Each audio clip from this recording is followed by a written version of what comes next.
Aisha radiallahu anha asked the Prophet ﷺ about plagues. And the Prophet ﷺ said that plagues are a punishment that Allah sends to whomever He pleases, and Allah has made it a means of mercy for the believers. It is a punishment to some and a mercy for the others who believe in Allah subhanahu wa ta'ala. That no one stays at a place of plague and expects Allah to reward him and knows that nothing will happen except what Allah has decreed, except that he shall get the reward of a shaheed. This is in Sahih Bukhari. And the Prophet ﷺ said, hadith is muttafaq alayh, Bukhari Muslim, the plague is considered a shahada for every believer. So the plague is a mechanism for shahada. Now the context of Amwas in particular, Ta'un Amwas, which is the plague that I'm going to talk about inshallah ta'ala, it's actually narrated at an interesting time from the Prophet ﷺ. So the Prophet ﷺ did not live to see this plague, but he prophesied it. So Auf ibn Malik radiallahu ta'ala anhu, he said, I went to the Prophet ﷺ during Ghazwa Tabuk, Battle of Tabuk, and he was sitting in a leather tent alayhi salatu wasalam. And the Prophet ﷺ is sitting in his tent.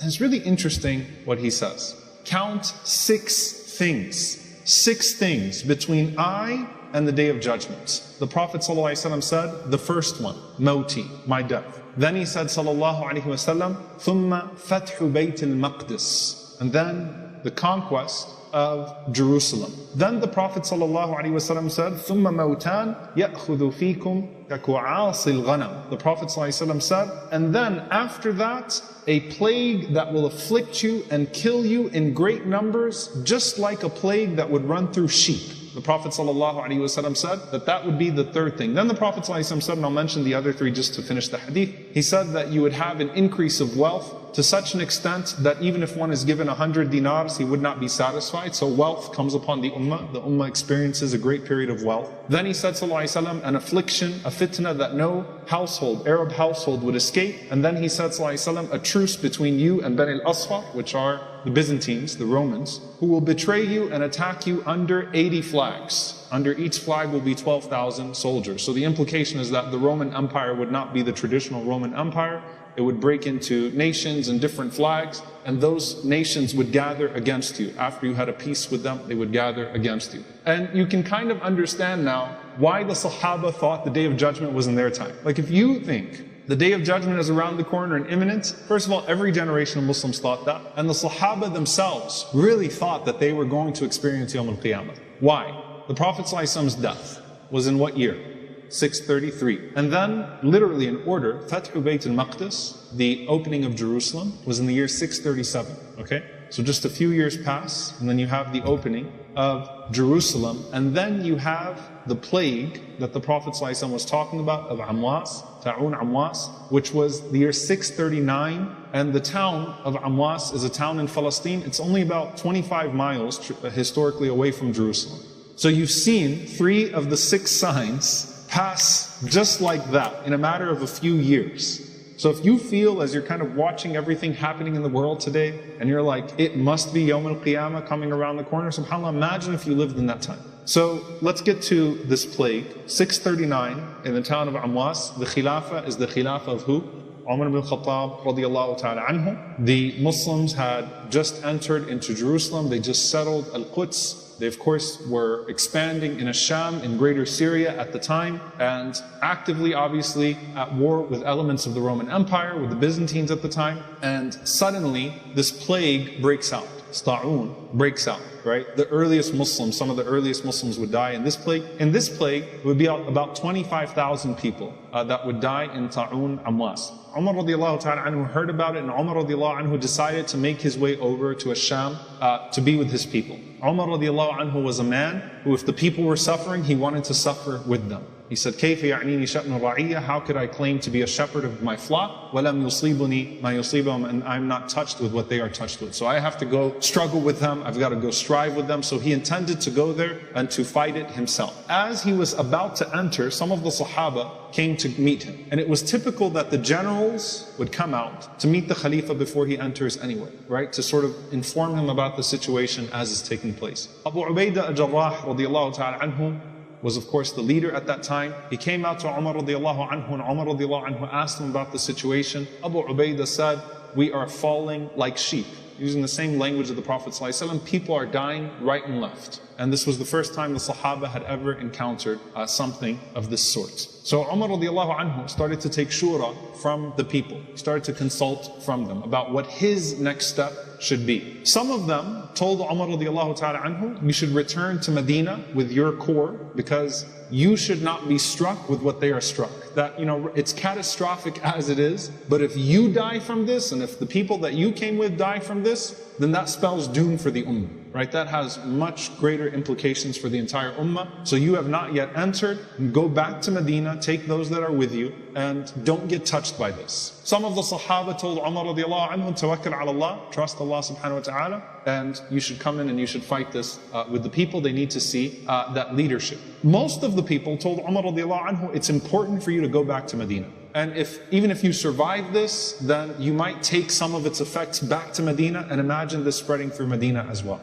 Right? Think about the discussions that they're having, right? With what's available to them at the time. So Umar radiallahu anhu listened to them, and when the stakes were not just his health, but the stakes were the entire ummah, that this means that Medina could suffer, that the Khilafah could fall apart, that so much could happen. Umar radiallahu anhu is obviously thinking about the survival of Islam, he's not thinking about himself. So Umar radiallahu anhu said, if that's the case, then we should go back. Abu Ubaidah radiallahu anhu says a very famous statement to him. He says, Ya Amir al-Mu'mineen, atafirru min qadarillah. O commander of the believers, are you running away from the decree of Allah subhanahu wa ta'ala? And Umar radiallahu ta'ala anha said, لَوْ قَالَهَا غَيْرُكَ يَا أَبَا عُبَيْدَةَ. I wish someone other than you would have said that, O Abu Ubaidah. Because he loves him so much, respects him so much, holds him in such high esteem. And so he hated to have that difference of opinion with Abu Ubaidah radiallahu anhu. And he had hoped that a statement like that would come from someone else. He said, نَفِرُّ مِنْ قَدَرِ اللَّهِ إِلَىٰ قَدَرِ اللَّهِ. We are fleeing from the decree of Allah to the decree of Allah. We're fleeing, we're running away from the decree of God to the decree of God. This is probably the most important lesson to seize from this entire thing. Okay? Tawakkul, trust in Allah, is not foolishness. Trust in Allah is not recklessness. Trust in Allah is al-akhdhu bil-asbab, to do your part and then put your trust in Allah subhanahu wa ta'ala. To intentionally put yourself in harm's way. And by the way, this is for the grand and for the micro, because some people really mess this concept up. Okay? To put yourself in a position of harm, or to not take harm seriously because you say, it's okay. Allah musta'an, Allah will take care of it, it's alright. That's not courage, that's not trust in Allah subhanahu wa ta'ala. If anything, that is a means of showing Allah subhanahu wa ta'ala your lack of wanting to do more, to keep yourself in a situation where you could do more to please Allah subhanahu wa ta'ala. So no, this is not how it works in terms of tawakkul, in terms of trust in Allah subhanahu wa ta'ala. So Umar is telling Abu Ubaidah, I'm doing my part. We're running away from the decree of Allah to the decree of Allah. We can't escape the decree of Allah no matter where we go. But Allah tells us to do our part to protect ourselves and to do what's best to avoid harm. And so that's why we're doing that. As Umar radiallahu anhu said that, Abdurrahman ibn Auf radiallahu anhu approached the gathering.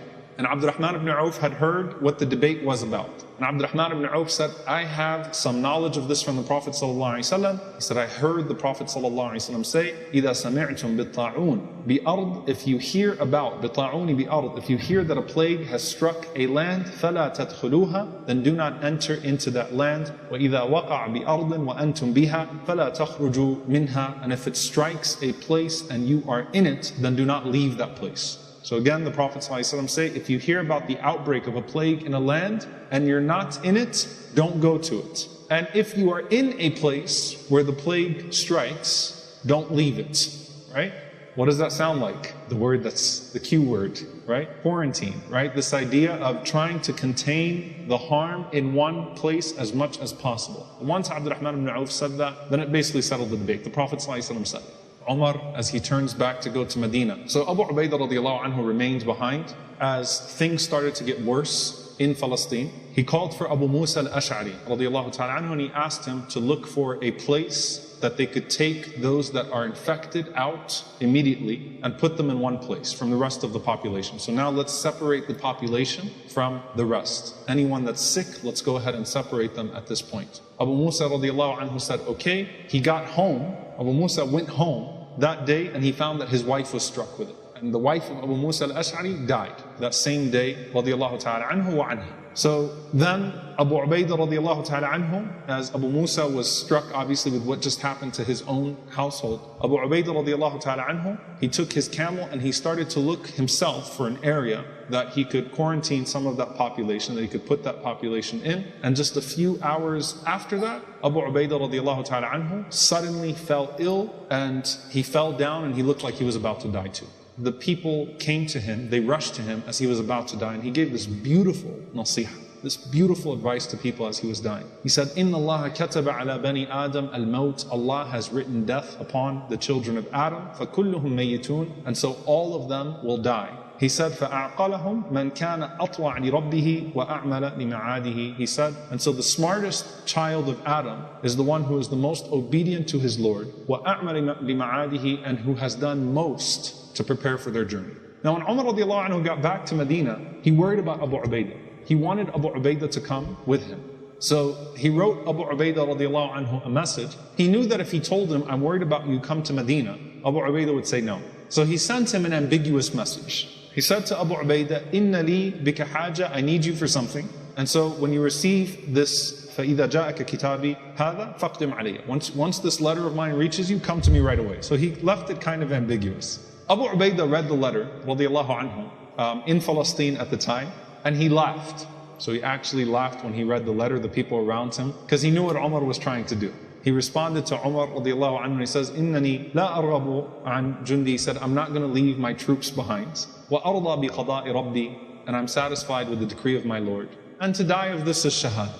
So Umar radiallahu anhu wanted to protect him. Abu Ubaidah knew that, even though Umar was intentionally ambiguous in the letter that he sent to him. So he said that it'll be shahada. Umar radiallahu anhu was pacing in Medina, waiting for the letter to come back. Right? He wanted Abu Ubaidah to survive so badly. He loved him so much. And so it was either Abu Ubaidah that was going to come back or a letter that would come back. Instead, a letter came back. So Umar radiallahu anhu took the letter, the Sahaba gathered around him. He read the letter and he wept. Okay? He started to cry heavily. So much so that the people around him said, did Abu Ubaidah die? He said, no, but it's only going to be a few days. There's no way he's going to survive this, right? It's only a matter of a few days. And subhanAllah, it was indeed sometime after that, the next letter that came was that Abu Ubaidah had passed away, radiallahu ta'ala anhu. And before he died, he appointed Mu'adh bin Jabal radiallahu ta'ala anhu as the Amir of those people. Mu'adh radiallahu ta'ala anhu, he cried and he eulogized Abu Ubaidah radiallahu anhu, and he said, Imra'an lillahi aminan wa kana Allahu fi nafsihi azima. That he was a man who was sincere, truthful to his Lord, trustworthy with his Lord. Wa kana Allahu fi nafsihi azima. And Allah was great or he perceived the greatness of Allah subhanahu wa ta'ala in a special way, that he had a special reverence for Allah subhanahu wa ta'ala in him. When Umar radiallahu anhu found out that Abu Ubaidah died, if you want to know the significance of the death of Abu Ubaidah alone, okay? Some of you might remember, by the way, there's a narration where Umar radiallahu anhu had wished that he could have a whole room full of Abu Ubaidahs. Abu Ubaidah was not a replaceable person. And so when he passed away, Umar radiallahu ta'ala anhu wept and he said, Wallahi, this is significant. He said, if Abu Ubaidah was alive, I would have appointed him to be the Khalifa. And he said, and I would have met Allah in peace. For I heard the Prophet ﷺ say, every ummah has an ameen, every ummah has a trustworthy one, and the ameen of this ummah is Abu Ubaidah. Was Umar a selfish person? Was Umar worried about himself? No, because when something similar struck Medina, Umar radiallahu anhu went out of his way to suffer the worst of what the people suffered, right? He didn't eat what people could not eat. People would bring him meat, he didn't take meat. He found his son carrying a piece of watermelon in the home. Umar radiallahu anhu said, no one's eating watermelon until the whole ummah can eat watermelon, even if he bought it from his own money. Right? We're all going to struggle together, and Amir al-Mu'mineen, the leader of the people, should struggle the most of them. So Umar radiallahu anhu almost died in the drought that would strike Medina. In fact, subhanAllah, there's a beautiful statement from Umar radiallahu anhu that once he was sitting, he was so hungry, death was so imminent, he hadn't eaten for so long that his stomach was making noises. And Umar radiallahu anhu, he tapped his stomach and he said, قَرْقِرْ أَوْ لَا تُقَرْقِرْ وَاللَّهِ لَا تَشْبَعْ حَتَّى يَشْبَعَ الْمُسْلِمِينَ. Said, you could growl or not growl, I swear you will not be filled until the Muslims eat. SubhanAllah, disciplining himself, like I don't care how much I suffer, I will strive with the people. So that's Umar radiallahu anhu's way. Mu'adh radiallahu anhu, when he saw the death of Abu Ubaidah, He said that this is a mercy from your Lord, the prophecy of your Prophet ﷺ, and that which has taken some of the righteous before you. And then he said, "Oh Allah, let the family of Mu'adh get the biggest share of this mercy." It's a very strong dua. Why? Mu'adh radiallahu anhu, no sooner in him making that dua, Mu'adh radiallahu anhu's 2 daughters died, 2 sons, and his spouse. His whole family died from the plague. Then Mu'adh radiallahu ta'ala anhu also passed away. Amr ibn As radiallahu anhu was appointed next, as the Amir next. And Amr ibn As radiallahu anhu was, a strategist, right? He's also a person who was exceedingly talented in terms of war, in terms of battle and arranging armies and things of that sort. So Amr ibn As radiallahu anhu, very pragmatic, very smart, very strategically, he stood up and he said, "Ayyuhan nas, O people, when these plagues spread amongst the people, it's like fire." So he said, we should go to the high grounds away from the affected areas. And every family, instead of trying to quarantine the sick and then you can't keep up, Amr ibn As radiallahu anhu said every group of people, or he split them up into groups of people in accordance with the way that he was analyzing them, stay in a tent. And he said, stop coming to any type of public place or any type of convening and get away from this town. So they went literally into the mountains, and he set up the tents for the families to basically stay. And at that point, the plague had ended and no one else had passed away. So subhanAllah, some of them said the sidq of Mu'adh radiallahu anhu, that his family was the last to ingest that plague. And they all passed away as shuhada, as Mu'adh radiallahu ta'ala anhu had wished. So after Amr ibn As radiallahu anhu took the Sahaba, or took the people to the mountains, some time passed and no one else passed away from that plague. The last message is, let it be a reminder of the fragility of life and the inevitability of death. SubhanAllah, if you think about the things that happen today, if you don't die from this, you die from that, right? Something very predictable, something unpredictable. Who knows what awaits you and how it awaits you, right? فَلَا تَدْرِي نَفْسٌ مَاذَا تَكْسِبُ غَدًا. No one knows what will happen tomorrow. No one knows. بِأَيِّ أَرْضٍ تَمُوتُ. What land they're going to die in. You don't know how or where you're going to die. You might as well use your life in a way that is beneficial and let these reminders trigger that longing for the